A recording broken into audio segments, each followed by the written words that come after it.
I've previously looked at how businesses can now sponsor under the new skilled worker system.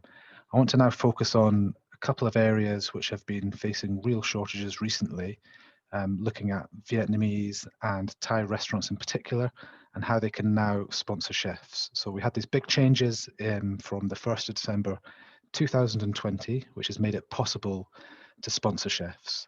We've had a lot of inquiries from Thai and Vietnamese restaurants, particularly interested. So this recording is for you. Okay, so what are the key issues to be aware of if you're considering sponsoring a chef? So generally, it's all about getting sponsorship in place for which you'll need a sponsor license. The visa is, relatively speaking, the easy part, but I'll start with that first. The one thing from the individual that you're wanting to sponsor, from their point of view, aside from sponsorship, they must satisfy the English language requirement. So if you're looking to sponsor a chef from Vietnam or Thailand, first things first, make sure they have a reasonable level of English, because they'll have to, unless they have a degree already in English, which is probably unlikely, then they will have to pass an English language test at a minimum of level B1 from an approved Home Office test centre.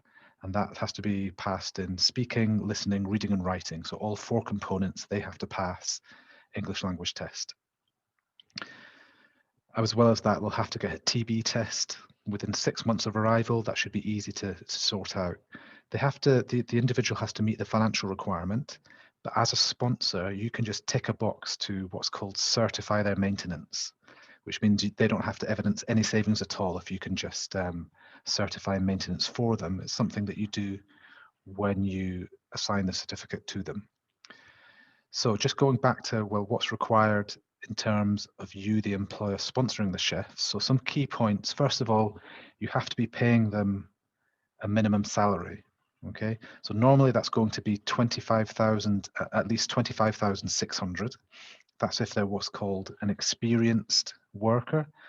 Now, being called an experienced worker has a special meaning. It doesn't mean that they've got a lot of experience as a chef.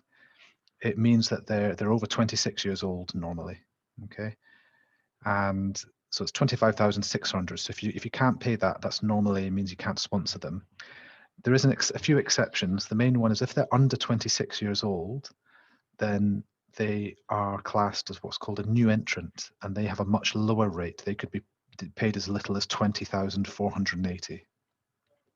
But generally speaking, it's 25,600 to sponsor your chef. That's based on a 48 hour, up to 48 hours a week. Anything above that, then the minimum salary threshold goes up a little bit. Another important thing to be aware of is who's going to manage your license, sponsor license compliance. So when you apply for a license, someone's going to be responsible for it. The two main positions are the authorizing officer. That's the person with overall responsibility for the license. So that's normally the most senior person responsible for recruitment. The other position is what's called a level 1 user, someone who administers the license. They log into the system and do whatever needs to be done to maintain the license. So these are the two key roles. They can be done by the same person, but the Home Office will do background checks on them. So stuff like criminal record, any immigration offences that you've had yourself, any bankruptcy, any other financial issues. So you need to have a suitable person who can fulfill these roles. And it's normally got to be an employee or a director, and that person's got to be settled as well. What else is there? So be aware of the timescales involved and the kind of general process. So if you're sponsoring a chef who is currently in Vietnam or Thailand, then they'll need something called a defined certificate of sponsorship. So the process would be something like this. You apply for your sponsor license. That's probably going to take somewhere between 2 to 8 weeks. At the time of recording, it's taking about 8 weeks to be processed. The Home Office have got quite busy. So you could be looking at 8 weeks to get the license. You then need to request a certificate. Assuming you've got someone lined up to employ, you need to request something called a defined certificate of sponsorship for that person. That it should take a couple of days, can take a week. Once you've got that certificate, that can instantly be assigned to that person, which means you're tying it to that individual. That individual then uses the reference number, the certificate of sponsorship number, to apply for his or her visa. And that visa application might take about 3 weeks or so. You can pay extra to fast track both the sponsor license application and the visa application. But generally speaking, from start to finish, so from applying for the license through to getting the individual getting the visa in his or her hand, you might be looking at about 3 months. It can be quicker than that. Costs. So I have written a blog which explains the costs in a bit more detail, but you'll obviously have to weigh up whether the costs are worth it. Okay, so as I mentioned in this blog, the pros are fairly obvious. You've got access to this kind of almost endless market of chefs overseas if you get a sponsor license. Gone are the days when you could bring over EU nationals under free movement. So you need a license to sponsor any overseas national. If you sponsor someone, they will be tied to you, the employer, for the duration of that visa.